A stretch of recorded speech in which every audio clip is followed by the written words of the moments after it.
ఎవరికైనా నేను సవాలు చేస్తున్నా, శ్రీకృష్ణుడి జీవితంలో ఆనందదాయకమైన ఘట్టంలోనే 10 రాయండి. మీరు ఒకటి కాదు 10 లేవండి, 2-3 మించి మీకు దొరకవండి.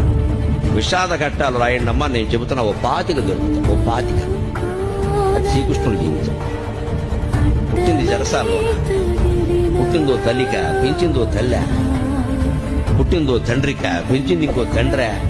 అందులో పెంచిన తండ్రికేమో వీడు తన బిడ్డ కాదని తెలుసా, ఆ తల్లికేమో తెలియదా?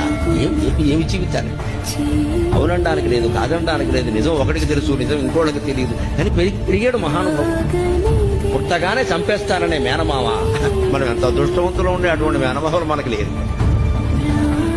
పుట్టని చంపేస్తాననే మేనమామ కత్తెట్టు కూర్చున్నాడు ఆ జైలు దగ్గర. అదే ఆ శ్రీకృష్ణుడి జీవితం. విస్తార పురుషులు అంటున్నారు కదా, మరి ఇంత భయంకరమైన జీవితంలో కూడా భగవత్తత్వాన్ని వ్యక్తం చేసిన మహానుభావుడు శ్రీకృష్ణుడు. కృష్ణం పొందే జగత్.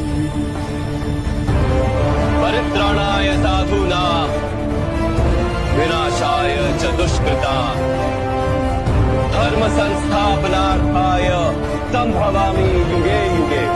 ఇవాళ మృత శరీరాన్ని ఒక్క పూట ఉంచాలంటే ఎంత కష్టం అవుతోంది. భాగవతం భారతం చదివి తెలుసుకోండి. 7 రోజులు మృత శరీరం అలాగే ఉందండి. 8 మంది భార్యలలో ఒక్కరు లేరు. తల్లి లేదు, తండ్రి లేదు, బిడ్డలు లేరు, ఎవ్వరు లేరు. మన భాషలో చెప్పాలంటే దిక్కుమాలిన మరణం.